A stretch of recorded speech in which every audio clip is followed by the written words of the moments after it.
good evening and welcome to Hot Edition on 3FM 92.7. It is live from our studio here at Adisawe Kanda in Accra and also live around the world on 3news.com. My name is Martin Asiedu-Dartey. Coming up this evening, the New Patriotic Party has been up in arms against the current administration, and they have petitioned the diplomatic community over alleged criminalisation of dissent under the President John Dramani Mahama government. What exactly are the concerns they are raising?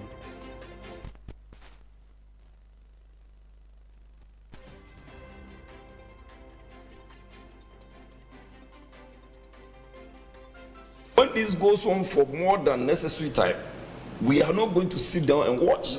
This government, headed by President John Dramani Mahama, does not understand that the criminal libel law was repealed. Your Excellency, we need action. First of all, the first action is to release Abronyadis. We have details of the NPP's concerns for you in a moment. Also coming up, health authorities in the Ashanti region expressed concern over a surge in hypertension cases and rising death.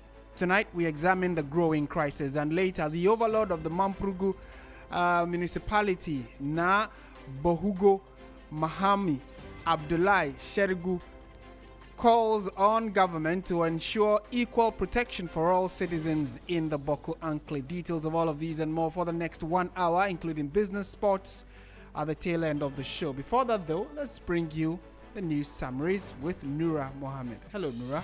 Hello, Martin. I love the pronunciation of the I had northern to take it name. easy, right? Right. Well, we're starting off the summary with the story. The Supreme Court has granted an application by the trustees of the Methodist Church, Ghana, to be joined as defendants in the ongoing legal challenge over the religious policies of the Wesley Girls High School in Cape Coast. The suit was filed by private legal practitioner Shafiq Osman, who is seeking constitutional interpretation and enforcement in relation to certain religious practices and regulations at the prestigious Methodist institution. Meanwhile, some traders operating at the temporary Takoradi Market Circle site are demanding urgent intervention over delays in the completion of the Takoradi Market Circle redevelopment project 5 years after they were relocated. According to the traders, they were relocated from the old market to the temporary site at the Gapoha Junior Clubhouse area after the previous MPP government announced that the original structure was weak and needed redevelopment. Also, in the summary, the graduates of School of Hygiene are protesting the delay in postings as they have stayed home for 6 years. They are demanding immediate posting by the Ministry of Local Government's Chieftaincy and Religious Affairs, insisting they came with the necessary documents, that is, transcript, certificate, license for smooth posting. Also in the summaries, Minister for Foreign Affairs and Regional Integration Samuel Okujetu Ablakwa has said that the first batch of 300 Ghanaians will be evacuated from South Africa on Thursday, May 21, 2026. The minister in a Facebook post on Tuesday, May 19, 2026, assured that the welfare and safety of all Ghanaians is a non-negotiable priority of the Mahama administration. And finally, the Rent Control Department of Ghana has directed all private hostel owners, facility managers, operators, and stakeholders in the student accommodation sector to suspend any planned increase in hostel fees for the 2026-2027 academic year. In a statement issued on Tuesday, May 19, and signed by the Acting Rent Commissioner, Frederick Opoku, the directive is described as temporary, pending stakeholder consultations on pricing and related concerns. That is all for the summaries. Over to you, Mark. Thank you very much, Nura Mohammed, for the summaries. Let's delve into the details of our stories this evening. We're starting from the political front, and the New Patriotic Party is calling on the diplomatic community in Ghana to take interest in what it describes as a deteriorating human rights and democratic governance situation in the country. Presenting a petition to the Dean of the Diplomatic Corps in Ghana and Ambassador of the Kingdom of Morocco, Iman Ouadil, the party accused government of criminalizing dissent, weaponizing state institutions, and using security agencies to target opposition voices. There's more in this report. In its petition, the New Patriotic Party accused government of using state security agencies to intimidate political opponents and stifle dissent. The Ghanaian people are increasingly witnessing a deliberate and systematic weaponization of state institutions against political opponents, journalists, social media commentators, and dissenting voices. The emerging pattern of intimidation, arbitrary arrests, selective prosecutions, politically motivated detentions, and suppression of free speech bears disturbing resemblance to the dark and painful periods of Ghana's political history, commonly remembered as the culture of silence. The most disturbing feature of the present administration is the gradual resurrection of criminal libel and state-sponsored censorship. The NPP also raised concerns about what it calls selective justice and threats to judicial independence. The abuse of state security agencies for partisan political purpose has become deeply entrenched. National security operatives, National Investigation Bureau, IOCO, and the Ghana Police are increasingly being deployed against opposition figures in dramatic Rambo-style arrest, midnight raids, dawn invasion of private residences, and prolonged detention under onerous and punitive bail conditions. The selective and partisan application of the law has become impossible to ignore. But this is not the first time Ghanaian political actors have turned to the diplomatic community over domestic political concerns. Over the years, parties and civic groups have petitioned diplomats on issues ranging from post-election violence and voters register disputes to press freedom and judicial independence. While diplomats cannot directly intervene in Ghana's internal politics, such petitions can draw international attention, trigger quiet diplomatic engagements, and increase pressure on state institutions to act. For Deputy Minority Chief Whip Jerry Ahmed Shaib, the NPP may be forced to react if its concerns are not addressed. When this goes on for more than necessary time, we are not going to sit down and watch. This government, headed by President John Dramani Mahama, does not understand that the criminal libel law was repealed. The party is therefore demanding action from the diplomatic community. Your Excellency, we need action. First of all, the first action is to release Abronya this. Right, so that's a report put together by Noble Crosby and more or less giving us an idea of what transpired at the press conference and then the presentation of a petition to the Dean of the Diplomatic Community in Ghana. And we have on the line now Kamal Dean Abdullahi, who is the Deputy National Communications Director of the New Patriotic Party. Mr. Abdullahi, good evening. Thank you for your time. Good evening. Thank you for having me, Martin. Are you able to help us understand how widespread these concerns are? These concerns you raise about the criminalization of dissent by the current administration? Well, I think the entire issue speaks for itself. When we heard of the Obama's matter, we heard of this Fanti committee, we heard of Baba Mando, our communication officer in Inyani. We recently heard of what happened in Swedro, of course, involving one of our officers. And the recent one again, or the current one, I should say, the issue that has to do with Abronya, DC, and so on.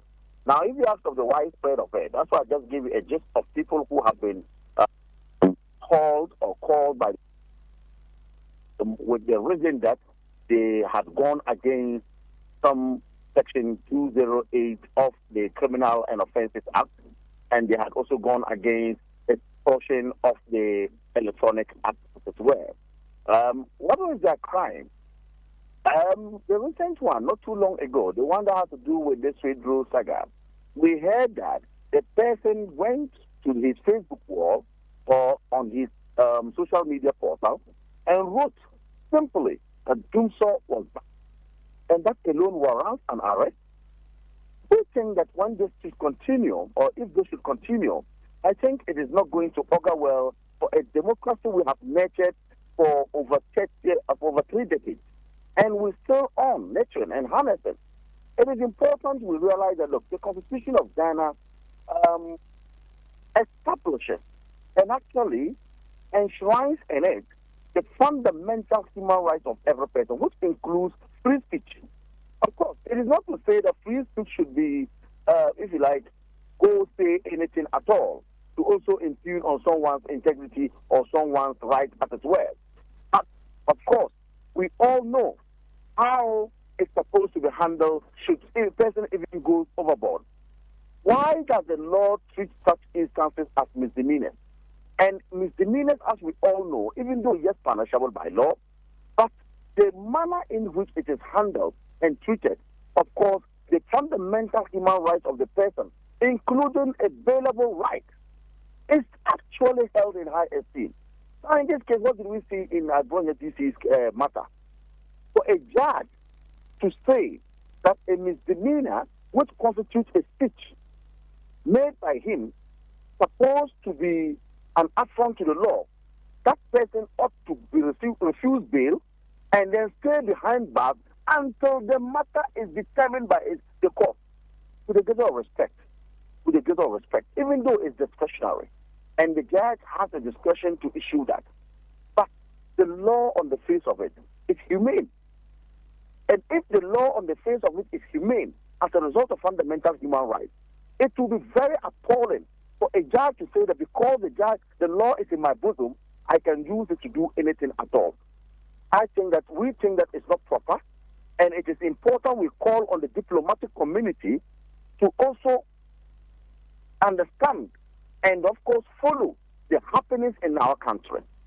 Because we all know that when we start with an individual and you do not care it, they say a stitch in time saves 9. If you do not care it, you never know who is going to touch. That is why our party or the rank and file of our party are up in arms against the security agencies and the way in manner they are invoking such laws and the way in manner they are, with a greater respect, somewhat in cahoots with the judiciary to bring down this particular free speech or fundamental rights that we are all talking about, which is the free speech as it were. And from where you sit, these individuals who, in your estimation, may have said things contrary to law or done things which may fall foul of the law, are being politically persecuted not because they have done the wrong thing, but because they are politically affiliated. Is that the point you are making? Exactly so. Why? When the government minister in charge of, or the minister in charge of government communication, called on the GB to react to what the minority leader said, I asked the question, since when has he repented from his sins, he himself? He's on record to have said in this country that the entire judicial architecture, in fact, legal architecture of this country, okay, entire members of same were appendages of the MPP. Wasn't that scandalous? Who came after him?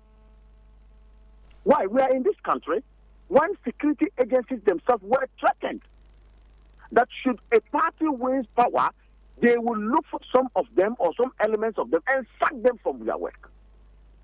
Who went after who? We sit in this country when a whole chief justice was referred to as a woman organizer of a political party, and a whole justices of a superior court, the apex court of the land, all of them, the entire these justices were referred to as unanimous FC, calling them names. Who came after who? So if we do not pick up and we do not try as much as possible as a political party and as political activists to pinpoint some of these wrongs that, of course, we are committing or is that being committed against citizens of this country, we don't know when this is going to end. We cannot continue in this tangent. We repealed the criminal libel law because we wanted journalists and we wanted people who actually uphold in high esteem free speech to have the opportunity to vent, to have the opportunity to speak when they are supposed to speak. Even though, yes, I agree, perfectly that you have limitation in your free speech. Okay, so we think that it is politically motivated. Okay, and the attempt is to find a way of guarding political opponents from passing statements or making statements. We are in the era of social media. I am not saying that irresponsibly we should use social media, no. But I'm saying that if a little matter happens, and then someone says somewhere and say, look, it's about showing where power lies, I think it's unfortunate. I think it's very, very unfortunate. Okay. And this weaponization of state institutions, weaponization of state securities against political opponents must stop. And that is why we are calling on the diplomatic corps to intervene, because we risk putting or endangering the image of Ghana outside. Right. Kamaldeen, a number of the things you just said or the answer you gave to the question I asked sounded more like same things I have heard when the NPP was also in power, where NDC was on the offensive and blamed government for weaponizing state institutions, criminalizing dissent, and that they couldn't express themselves freely. They were being intimidated, etc. So it looks as though we have just flipped the script. The actors are the same but are on different sides of the coin. Then it brings to mind the fact that this issue of people stepping beyond the bounds of the law is not just an MPP or NDC problem. It is a major problem that must be dealt with irrespective of who is in power or who is in opposition. Is that a point you agree with? Of respect. Why? When you play the voice of our national organizer, our member of parliament, who is the second deputy whip, what did they say? They actually spoke about how this has become in recent times. I am not saying that if it happened yesterday, it should be justified. If it's happening today, it should be justified. What I'm trying to say is that whether yesterday or today, it is important we all protect our democracy. But we have started talking because it's becoming one too many. Nobody is saying that we are not amenable to the law. We are all supposed to abide by what the law says. That is why in my speech I did say that we have limitations in your free speech. But having limitation in your free speech does not also mean that somebody can get up and then trigger any law which appears quite obnoxious to us many, even though it's in our laws, to say that, look, I want to use this to intimidate my political opponent. And when that happens, I think that the democracy we have nurtured for some time is going to be jeopardized. That's the point I'm making. So I am not trying to equate or to equalize. I am only saying the very people who are calling themselves today's saints, okay, just yesterday, not too long ago, went on rampage. And nobody disturbed them. Why? The sitting vice president of the Republic of Ghana, Dr. Alhaji Mahmoud Bawi again, who is a renowned and a devout Muslim, was chastised and was attacked irresponsibly by Malik Basintali, calling him names, saying he was a pork eater, he was a drunkard, and so on. Malik Basintali, the last time I checked, is still the CEO. He's the CEO of YE. Nobody has said anything against him. He wasn't caught. He wasn't arrested. He went to social media to do some of the things. Nobody said so the point I'm making here, Kamal, and if you would indulge me, is that in as much as you are clearly condemning what Malik Basintali or anybody under the NDC, when in opposition, they said that, and you condemned it whether verbally or personally, it is in the same vein that irrespective of who is in power, something that is wrong should not be politically painted.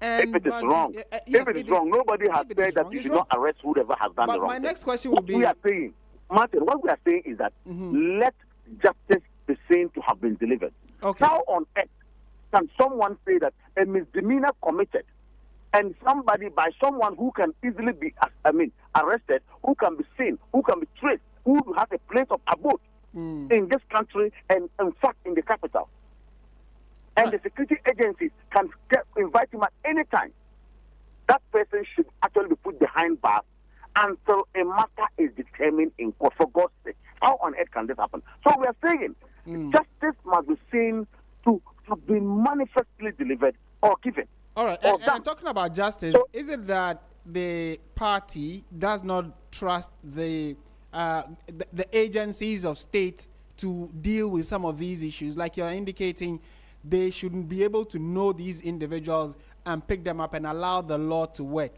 So for you to go and petition the diplomatic community, is it that you have no trust or reduced trust in the state agencies to deal with these? Do you know that determined cases are part of our laws in this country? Determined cases are part of our laws, which we call judicial precedent. We have Martin Kobu, your namesake, going to court to argue that refusing bail in all offenses was an affront to the law. The Supreme Court agreed with him. Series of cases or a plethora of cases can be cited in that regard. So are you telling me that both judges and the security agencies who are seeking to prosecute are not aware of such determinations made by the court? So on what grounds do we have to prosecute somebody, okay, when we know that the person can actually be presumed guilty, presumed innocent until proven guilty by our Constitution, when we then know that we have determined cases by the Supreme Court which says, of course, like I said, your discussion lies with the judge. Okay. But sometimes when you look at the reasoning behind it, with a degree of respect, we can critique some of these judges, even though we are not lawyers. Yes. You get what I mean? And when we allow this to happen, and it appears that somebody is hiding under authority just to let someone suffer, and we are quiet about it, tomorrow it could be somebody you never wish for the person to be attacked. All right. So It could kindly be hold anyone. on for me. So our Let me point bring is that let the right thing be done, and let the diplomatic community be aware of how people are using the law to persecute people instead of prosecuting people. All right. Kindly hold on for me. Let me bring in Dr. Rashid Tanko, Rashid Tanko Computer, who is the Deputy Director of Elections and IT for the NDC. You said you are bringing him with Dr. Rashid Tanko? I'm bringing in Rashid Tanko Computer. Oh, Rashid Tanko. Okay. Yes. Mr. Computer, good evening. Thank you for joining us on 3FM. The concern the NPP is raising is that clearly under your government's administration, you are cracking down on free speech. You are not allowing people to express themselves, as you did. You had the freedom to express yourself when you were in opposition. Why are you now, disallowing social media commentators and regular commentators to express themselves? Let me say good evening to you, your cherished listeners, and my brother Nanabi.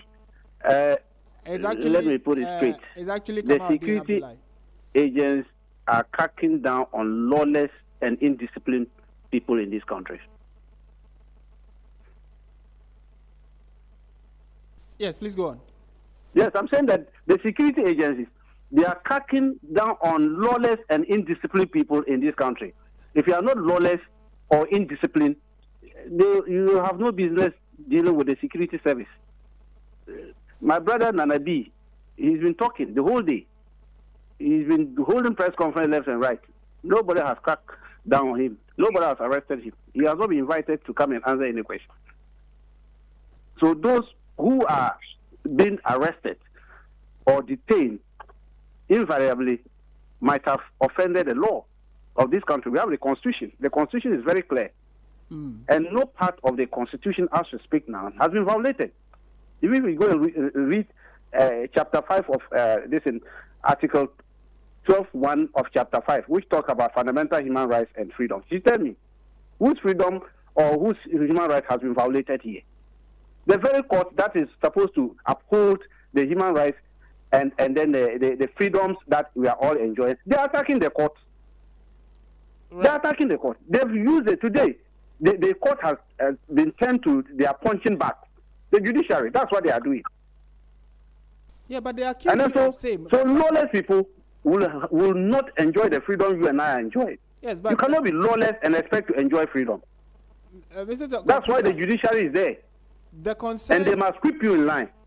a typical example they are given is that of Abronye DC, who is in custody at the moment, and they say that if his offense is misdemeanor, that is a bailable offense. Why is he not being allowed, to go home while investigations continue? Why is he still in detention? That's the concern they are raising, that it increases the concern of the fact that the government or the state authorities are not allowing people, irrespective of whatever misdemeanor offense or minor offenses they commit, they are not being allowed to be free in their own country.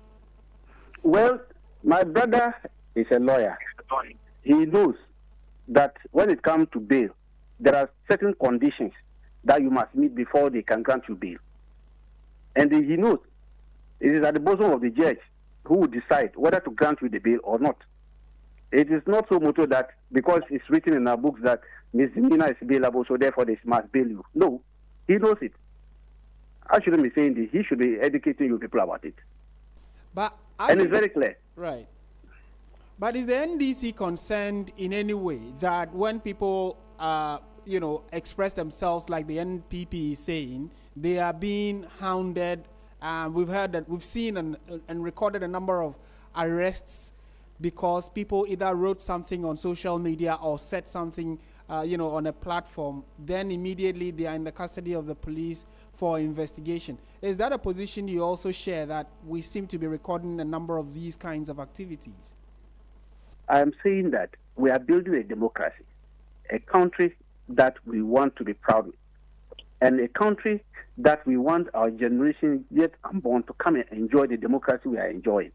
If we allow some few reckless people, because of their parochial interest, to disturb the democracy you and I are enjoying, what are we going to leave for? What legacy are we going to leave for our generation unborn? Of late, what are you seeing? People just sit behind laptops, behind their mobile phones, okay, and start writing gibberish, as if they were read and not brought up by any proper family.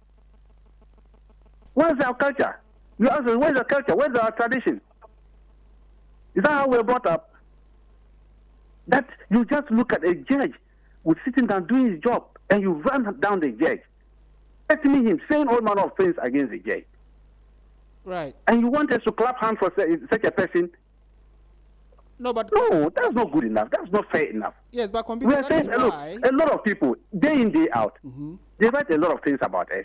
They say a lot of things about us. We don't see it because we look at it to be politics, because we are all in the game. When you are politics, you know you are a public figure. They will criticize you. How will criticism it will come? You take it on board. Maybe they are trying to help you by saying something you are not aware. Then you have to streamline your style and make sure that they get the better part of you, because you are governing the country. It's understandable. That is what we call constructive criticism. Understandable. They are doing it. Danadi is doing it. Nobody has no issues with that. But why are we having issues with others? Because they are reckless. They are behaving lawlessly. Right. And this country is not a lawless country. Okay. Thank you. Give me a minute of your time. Now let me bring in Kamal Dean Abdullah. He is the one you're actually having this conversation with. Oh, Kamal, my brother. Yes. So, Kamal, I mean, if you heard what Rashid Computer said, he says that you yourself, as in Kamal Dean, and several other opposition individuals have commented, written on social media. Nobody is hounding you. It is those who are disrespecting the very basic tenets of, democracy that the law is dealing with. How do you respond to that? And case in point, this same Abronye, who has just rained insults on a judge, is in custody and is one of the reasons why we are having this conversation. And it is breaking the moral concept of our society. How do you respond to that? I think, first of all, my brother said that there's no law that has been breached with what is happening at the moment. And he cited the Constitution and looked at Chapter 5 of it, specifically Article 12. You see, the same Constitution says that every single person's dignity must be held in high esteem. Article 15 is clear on that. The same Constitution says that we should not be discriminatory and that every single person must not be discriminated against, irrespective of whatever the person or whoever the person is. Again, Article 17 of the Constitution clearly says that. And the same Constitution, Article 19, says, and I want my brother to understand here, that there's presumption of innocence until the person is proven guilty by a court of competent jurisdiction. So once you are arrested, once you are within the security agency's hands, and you are brought to court, in fact, the safest place one can find in this world or in this country is supposed to be the courts. One should not be afraid of going to court. But here's the case. You go to court, and then a judge will look at you in the face, put the Constitution aside, and cite George Orwell's book, Animal Farm, and tell you that we are not equal. And you think, as a good citizen of this country, you should not complain, you should not speak against a judgment, and allow that to fester. And you think we are not going to establish a banana or a kangaroo republic? That's the question. Okay. Two, presumption of innocence is there. And I mentioned it earlier, maybe if you wasn't listening, let me repeat it. That when you go to court and then you ask for bail, and the bail ought to be granted, yes, indeed, it's discretion. But then, the law does not mean that use it anyhow you want it. Article 296 of the Constitution, I want my brothers to go and read it again, and look at how you have one ought to exercise an act of discretion. Why? Not too long ago, I heard a lawyer, a renowned lawyer, Samson-Ladi Ayeni, who said that the usage of repressive laws, you may have laws there, but the usage of repressive laws is becoming one too many under this government, because they don't really have regard for the law and no regard for somebody's rights. Okay. When Samson-Ladi said it, and I said, wow, this is what is happening in this our country. And that is why the MPP things we must pick up. Nobody is saying we should go being lawless. My brother is not lawless. I am not lawless. But, of course, we can speak against some of these ills, because if we do allow that to happen, then we are weaponizing state institutions and weaponizing the judiciary. And if we are not careful, things will happen which will not augur well for all of us. So it is important as a political party and as actors in politics to speak up against some of these things. Okay. Just like we spoke up against them those days when the culture of silence was introduced. Well, under Rollins, we had the Constitution. Okay. But the culture of silence was there. For you gentlemen, my last question, so that we can make progress with this. My last question, Yes. I would want to start with you, Kamaldeen, which is that clearly there is a problem, and then that problem, state institutions mandated by law are expected to deal with them. But it looks as though in attempting to deal with some of these problems, they become political, or they seem political victimization and intimidation. And I'm saying this, or I'm premising my question on the fact that, like I indicated earlier, it has happened under NDC, it happened under MPP, it's happening under NDC. So as a country, from your side, you have even gone ahead to petition the diplomatic community as to what exactly you want them to do. We'll have that conversation later. But how do we fix the problem of young people either insulting or just expressing themselves in ways that we all feel are offensive? Because you don't have to be NDC or MPP when someone insults a judge or says something against either the president, a minister, that is insulting. You can tell.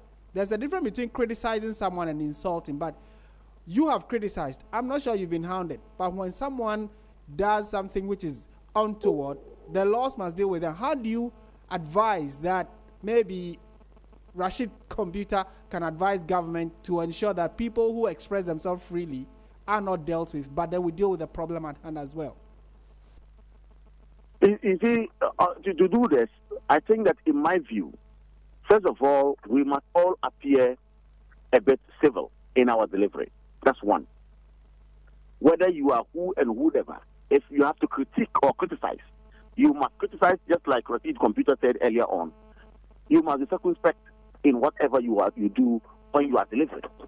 So circumspection is important. Secondly, why? The usage of social media. Why can't we find a way of regulating it to suit how it's supposed to be used? In other jurisdictions, they do same. And then thirdly, we should also try as much as possible to what? Purge ourselves of these repressive laws, especially Section 208 of our Criminal Offences Act. And I think that when we are able to clear some of these things and allow for responsible free speech, then of course politicians would not go overboard. Then finally, when you get power, it should not be like, I am the one in authority and I can show you where power lies. Power is transient and power can change on any day. So it is about time we all understand that don't use power to vilify and use power to castigate or use power to actually try as much as possible to persecute your opponents. Now, if it is manifestly seen that nobody is using law and virus bail conditions to persecute the opponent, I believe that we will see the democracy we all want to grow, and it will grow well. Thank you. Thank you so much. Kamal Dean Abdullahi, Deputy National Communications Director of the NPP. And Mr. Computer, same question to you. There is a problem. How do we fix it? You see, we might be law-abiding in this country. We have a constitution. Before signed to the constitution, it's very clear as how to exercise our freedoms. You cannot hide behind political colors and want to use this article which talks of freedom of speech and other things and start maligning the judiciary, which is an arm of government. Attacking them and trying to malign them is tantamount to staging a coup d'etat in this country. Don't you know that you are a treasonable offense to attack any of these arms of government? What are they doing? If you run down the judiciary, which is the bulwark of our democracy, what have we done? You are destroying the democracy that we are having. And just because of politics, people have now graduated from criticism. When their seniors are doing proper constructive criticism, they have rather graduated and now want to be known throughout the country as being reckless. That's what they want to be known. Why is it that people can't be civil? Oh, Kamal, he's a nice guy. I meet him a lot. We speak a lot on platforms. They bring out their views. We bring our views. Has anybody attacked him? Has anybody asked him to come and answer questions for what he has said and all that? Because he always makes sure that he coordinates his party policies. Right. But that is the problem we're having with this, some of the young guys who are coming up with them. And to some extent, some of their elders whom they need to sit down and whip online. Look, as a party, NDC, we have a mechanism of training our people and whipping them online. And that is why we have been very civil. And we're in fact, the best protectors of the democracy that we are enjoying now is the NDC. And we have to thank His Excellency John Dramani Mahama for keeping faith with the constitution and the democracy that we are enjoying. Right.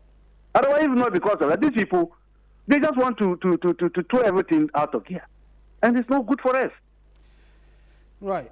I thank you for the position you have also shared on this very concerning national issue.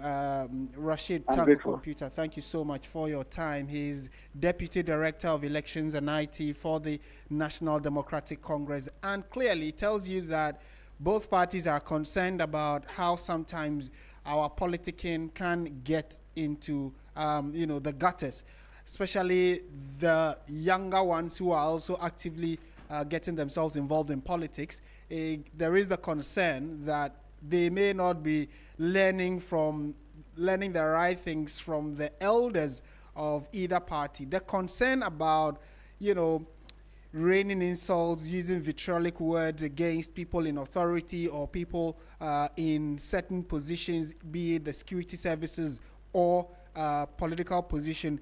We all need to be circumspect in our criticism, because at the end, it is for the good of the country that we even have decided to practice a democracy. So if we are all in line or aligned to the practice of democracy, then the concerns about people breaking the law or falling short of expectations when it comes to public commentary or public criticism should also be dealt with decisively by the law. And the NPP is today crying foul. Some time ago it was the NDC crying foul, both parties actually then accept the fact that there is a bone of contention that we all need to deal with.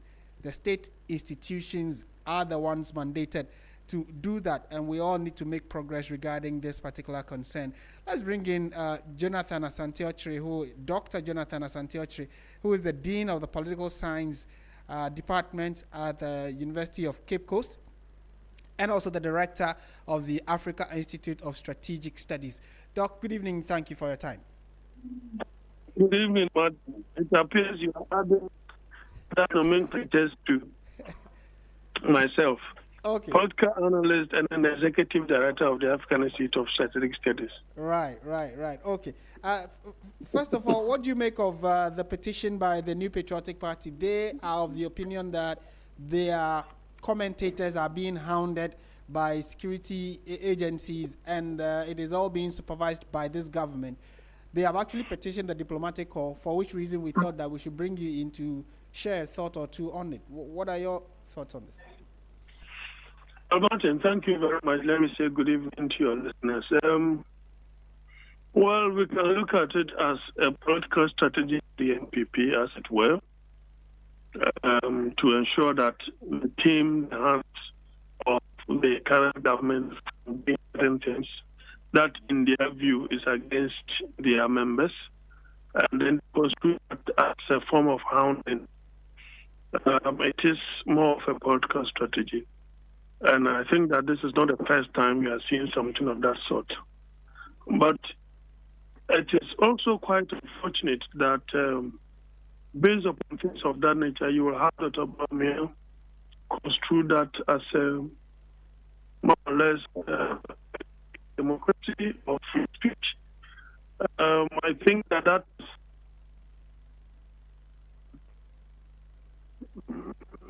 is not in any way covered by records or data. The data that we have shows that this, for the 5 years, this government has chalked the highest of freedom of speech. So if you look at how the previous government scored in terms of 60, 2025, looking at 39 in the world, both in Africa. So it is not done by data. The other aspect I look at this particular issue is the fact that I don't want to assume that politicians want to, the ordinary Ghanaians feel that they are above the law, and that if they are called upon to answer questions or give, that means that their people are being hounded, and that in itself is a fight against freedom of speech. I don't think it is. I don't also want to believe that we are class system in this country. For which reason, when some people are asked to answer questions, that means that they don't have what it takes to respond to questions, and any other person should be. Martin, there are so many ordinary guys.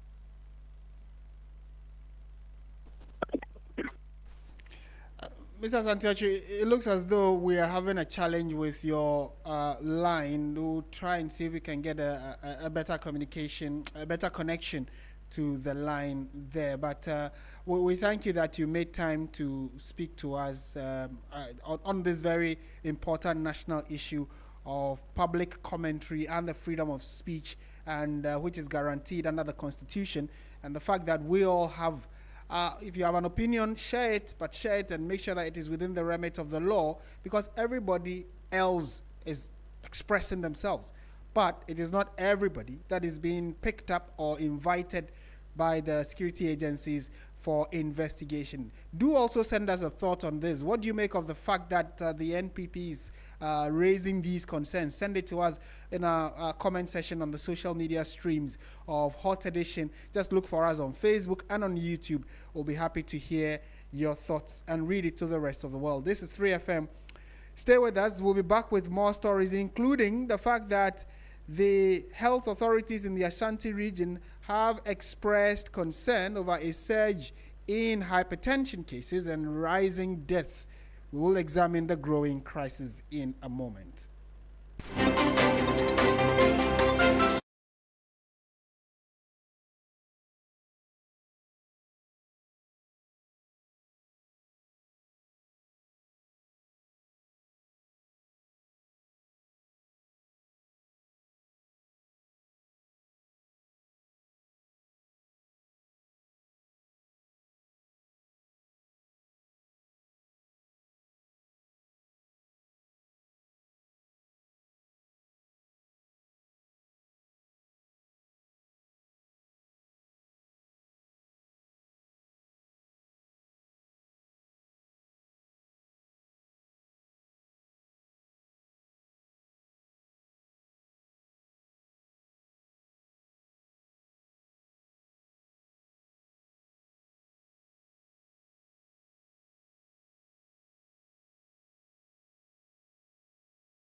region now, and health authorities in the Ashanti region are sounding the alarm over what they describe as a growing hypertension crisis following hundreds of deaths linked to the condition and its complications last year alone. According to the Ghana Health Service, hypertension remains one of the leading causes of hospital visits in the region, with more than 138,000 cases recorded in 2025, a figure health officials say reflects the increasing burden of non-communicable diseases in the country. Regional Director of Health Services, Dr. Fred Adumaku-Boateng, says that many of the deaths associated with hypertension could have been avoided through early detection and healthier lifestyles. He warns that a significant number of people are living with the condition unknowingly, increasing their risk of stroke, heart disease, kidney failure, and sudden death. He has joined us on the line for a quick conversation regarding this health concern. Dr. Adumaku-Boateng, good evening. Thank you for your time. Good evening. These concerns of hypertension, so to the layman, how would you describe what hypertension is? We hear it in regular, everyday conversations, but what does it mean when you say hypertension? Basically, you know, the heart pumps blood, and it pumps blood through a network which we call the arteries. And then the artery, depends on the nature of the artery. Then the blood, when the heart is pumping blood, it's easy for the heart to pump them. If the heart is having too much blood, then it will be working against a force. And this resistance can come from various reasons and conditions. And so normally you have standard value. That's what we call the blood pressure, which is given by the heart, like the peripheral resistance. It's supposed to be less, the top is supposed to be less than 140, and the down is supposed to be 90. So basically, as there is pressure, I mean, there is pressure for which the heart will have to work against. Basically, I think that's what I Unfortunately, I think because you are driving or in a vehicle, we are unable to hear you clearly. So I'd want to throw in... Can you hear me now? Yes, it's much better now. Okay. Yes. So you've just given us a background that it is the way the heart pumps blood to the entire body. If the heart is having problem pumping, then it means there's a problem somewhere. And basically, let's say you turn on a tap and the water is supposed to flow. Okay. So depending on maybe the pressure for which when you open the tap, the water will flow through. That connotes the kind of pressure maybe when you turn the tap, the water will flow against. It's supposed to be a normal, we're supposed to have a value. But as maybe the pipe itself, a lot of things will happen so that the volume or the hollow with which the water is supposed to flow, maybe the pipe, it can be either a plastic or a metal. If it's reduced in size, when it's also maybe very stiff, it's not malleable, then it will give rise to what we call, the heart will have to pump more, and basically that will lead to hypertension. Right. Okay, so I think I will want to. Have been able to communicate with the explanation is quite clear. But there is a concern here that in the Ashanti region, the cases of hypertension seem to be increasing.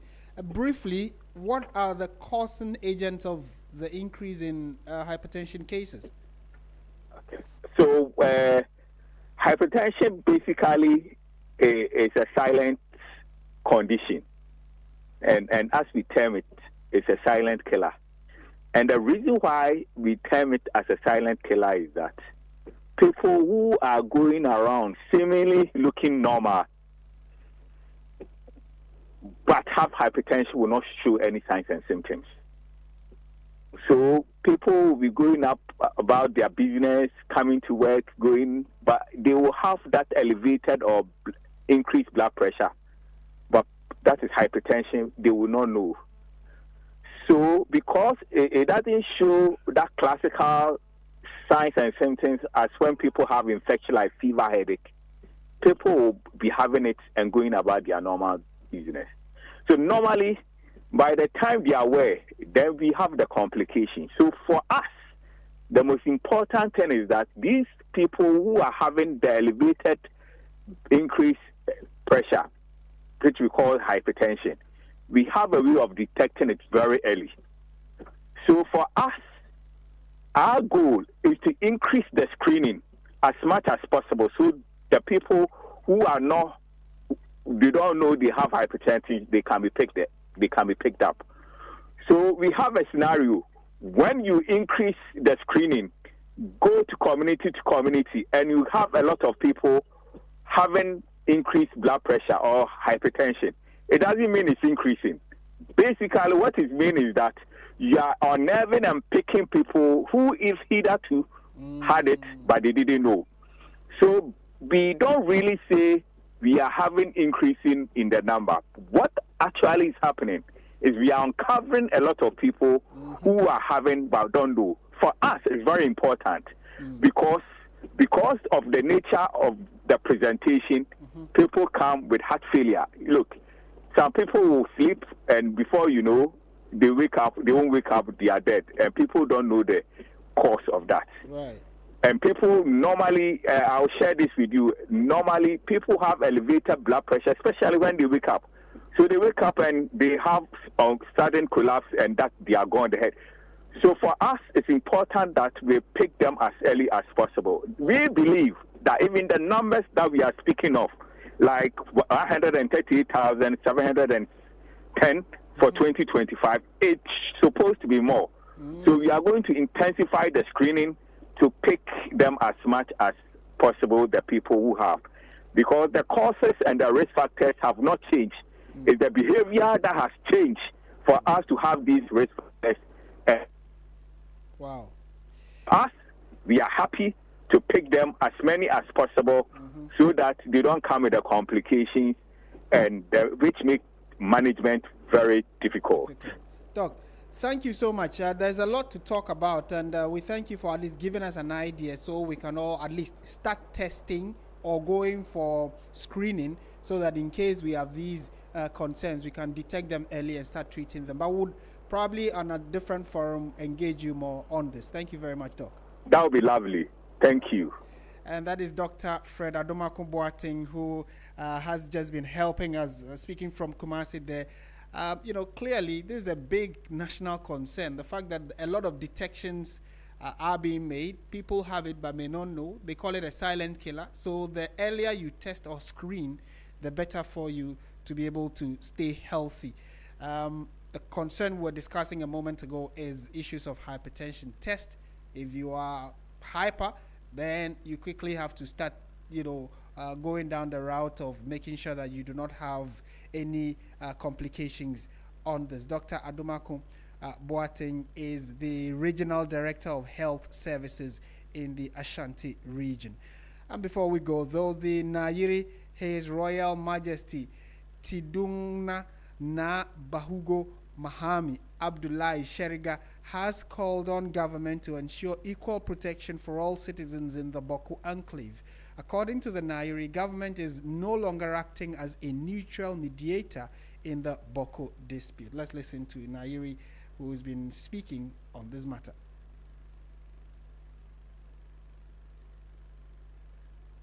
Unfortunately, we do not have that inset for you, but you can also let us know what else is a big concern for you, especially in your region and your community. Anytime you have an issue, just go to Facebook, look for 3FM 92.7, send us a thought or two, and we'll be happy to share it with the rest of the world. And on the back of that, we bring the bulletin to an end. Thank you very much for listening. My name is Martin Asiedu-Dartey.